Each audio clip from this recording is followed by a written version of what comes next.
Hey guys welcome আবার একটা নতুন ভিডিওতে। তো আমরা যাচ্ছি গ্যাংটক ঘুরতে, দেখতেই পাচ্ছ। আর আমরা চেপেছিলাম শেয়ারিং ট্যাক্সি, আর শেয়ারিং ট্যাক্সিতে রেটটা খুবই কম থাকে, তো তোমরা পারলেও শেয়ারিং ট্যাক্সিতেও যেতে পারবে। আর তোমরা যদি রিজার্ভ করে যেতে তো রিজার্ভে একটু বেশি পড়বে। তো চলো ওইসব কথা বাদ দাও। এদিকে দেখতে পাচ্ছ আমরা নেমে পড়ছি একটু চা ফা খাওয়ার জন্যে। আর অনেকটা পথ ছিল, প্রায় 7 ঘন্টা টাইম লেগেছিলো আমরা গ্যাংটক পৌঁছতে, তো তারও বেশি। কিন্তু রাস্তা অনেক জায়গায় বন্ধ ছিল, তো আমরা এখানে একটু বেসিক্যালি আমরা এখানে চা খেতে নেমেছিলাম। আর বাইরের ওয়েদারটা কতটা সুন্দর, আকাশের কালারটা খুবই সুন্দর লাগছিল, আমার তো বেশ ভালো লাগছিল। আমার মনে হচ্ছিলো এখানেই থেকে যায়, এখানেই সংসার পাতি, এরকম কিছু একটা মনে হচ্ছিল। তো দেখতে পাচ্ছ যেতে যেতে কত রাস্তা, কত ব্রিজ, আর এগুলো খুব ওয়েদারটা কত সুন্দর লাগছে, কখনো একটু রোদ, কখনো একটু ঠান্ডা, এরকম একটু মনে হচ্ছিল। তো আমার তো বেশ ভালো লাগছিল, তোমাদের কেমন লাগছে প্লিজ কমেন্ট করে বলবে। আর আমি যেতে যেতে মানে ভিডিও একটু বানিয়ে নিচ্ছিলাম, কেন চারপাশে সব লোক ছিল, তো শেয়ারিং ট্যাক্সি ছিল, আনকমন লোক ছিল, তো আমার একটু ভিডিও করতে প্রবলেম হচ্ছিলো, তবু আমি একটু চুপি চুপি একটু ভিডিও বানিয়ে নিলাম, লজ্জা করছিল। তো দেখতেই পাচ্ছ রাস্তাগুলো কখনো ওপর দিকে, কখনো নিচের দিকে, কখনো পাহাড়ের ওপর দিয়ে নিচের দিকে নামছি, কখনো পাহাড়ের ওপর দিয়ে এরকম করে রাখছি। তো আমার এটা তো ফার্স্ট টাইম একটা এরকম জার্নি ছিল, তো আমার তো বেশ ভালো লেগেছে।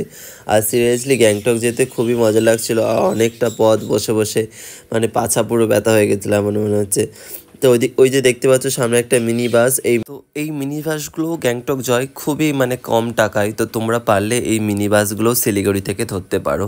এটা শুধু শিলিগুড়ি থেকে এই মিনি বাসগুলো ছাড়ে, এনজেপি থেকে একদম ছাড়ে না।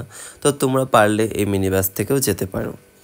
আর শেয়ারিংয়ে গেলে তো দেখতে পাচ্ছ এদিকে রাস্তাগুলো পুরোপুরি ভেঙে গেছিলো, তিস্তাতে বান এসেছিলো যখন, তখন এটা ভেঙে গিয়েছিলো। তো অনেক রাস্তা এরকম পড়েছে, রাস্তাগুলো খুবই খারাপ হয়ে গেছে, আবার নতুন করে রিপেয়ার হচ্ছে। তো দেখতে পাচ্ছ আমরা তিস্তা নদীর পাশ দিয়ে পুরোপুরি যাচ্ছিলাম।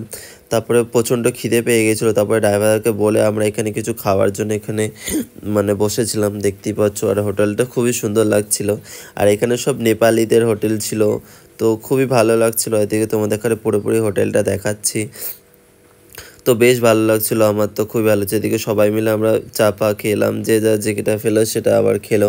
তো এদিকে আমি একটু দোকানে যাচ্ছিলাম একটা জিনিস কেনার জন্য, সেই দোকানটার মধ্যে গেলাম, কিন্তু দোকানের মধ্যে কেউ কিছুই ছিল না। আমি কতক্ষণ ধরে চিল্লালাম, কোনো কিছু সাড়া দিল না। তারপর আস্তে আস্তে আমরা দেখতে পাচ্ছ গ্যাংটক পৌঁছে গেছি। আর গ্যাংটক পৌঁছেতেই দেখতে পাচ্ছ রাতের দৃশ্যটা কত সুন্দর লাগছে, চারিপাশে গ্যাংটক শহরটা কতটা সুন্দর লাগছে। তোমরা আমাদের হোটেল পৌঁছতে অনেকটা লেট হয়ে গেছিলো, তো আমি আর ভিডিও বানাতে পারিনি, ফোনটা সুইচ অফ হয়ে গেছিলো। তো এরকম ভিডিও অনেক আসবে, আরও আসবে। আর এইটাই ছিল আমাদের রুম টোর ভিডিও, দেখতে পাচ্ছ আমাদের এই রুমটা ছিল। তো এরকম ভিডিও অনেক আসবে, প্লিজ চ্যানেলটাকে সাবস্ক্রাইব, পেজটাকে ফলো করে নেবে। তো দেখা হচ্ছে নেক্সট ভিডিওতে, বাই বাই।